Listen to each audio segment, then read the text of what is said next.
अच्छा जी, around a week ago एक incident report हुआ है। पिंडी के एक बड़े हॉस्पिटल के मायनाज डॉक्टर साहब है जिन्होंने अपनी worst then animals inbuilt illegal authority का फुल इस्तेमाल करते हुए प्रोफेशनल एथिक्स में नोबेल प्राइज़ हासिल किया है। इस अजीम साहब ने अपनी तमाम मेडिकल कम्युनिटी और मुल्क का नाम रोशन करने में कोई कसर नहीं छोड़ी। इस नोबेल प्राइज़ को हासिल करने में उन्होंने दिन रात मेहनत की है। ये नोबेल प्राइज़ जो है वो पीएमडीसी में तादेर सजा के रखा जाएगा ताकि इनके बाद के आने वाले मुल्क के सैडिस्टिक फिल्थी रिच बीस्ट्स या ग्लूमिंगली टैलेंटेड अनएथिकल लीडर्स इनकी इस रिवायत को जारी रख सकेंगे।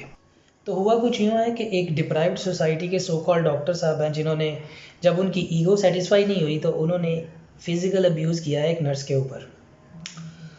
अब इस बात से कतई नज़र के हालात क्या थे, रीज़न क्या हुई, पेशेंट का कितना इन्फ्लक्स था, even if this is a fake news still, क्या एक डॉक्टर साहब को अपनी शिफ्ट के दौरान या ड्यूटी के दौरान किसी फेलो कलीग के साथ या किसी पेशेंट के साथ इस तरह की बदतमीज़ी करनी चाहिए? क्या अगर वो फेलो कलीग नर्स की बजाय कोई डॉक्टर होती तो आपका रद्द-ए-अमल सेम होता? आपको किसने राइट दिया है कि आप अपनी जूडो कराटे स्किल्स जो है वो एक हॉस्पिटल में प्रैक्टिस करें?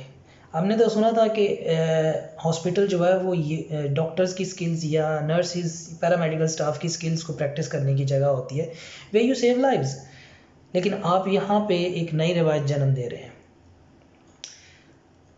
क्या आप नर्सिंग प्रोफेशन को मेडिकल प्रोफेशन के कॉरस्पॉन्डिंगली इक्वल नहीं समझते?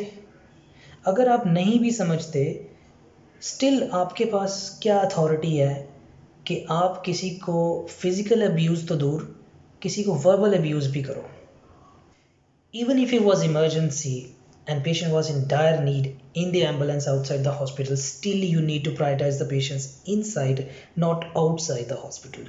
Why didn't you go outside and pass the cannula, save the life? You could have gone outside, passed the cannula, saved the life.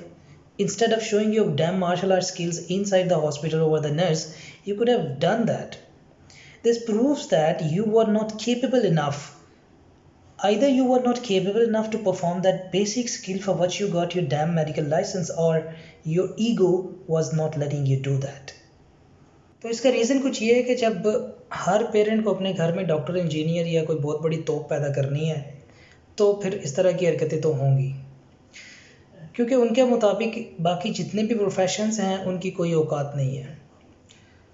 Doctors के अंदर एक बहुत बड़ी क्वांटिटी ऐसे लोगों की है जो इसलिए डॉक्टर नहीं बनते क्योंकि उन्होंने जाके किसी पेशेंट को सर्व करना है, बल्कि इसलिए डॉक्टर बनते हैं क्योंकि उन्होंने वो फीचर्स, वो इलीगल अथॉरिटी और वो पावर को क्लेम एंड एक्सरसाइज करना है जो सोसाइटी उनको दे रही है, चाहे वो हॉस्पिटल में मिले या किसी क्लिनिक में मिले।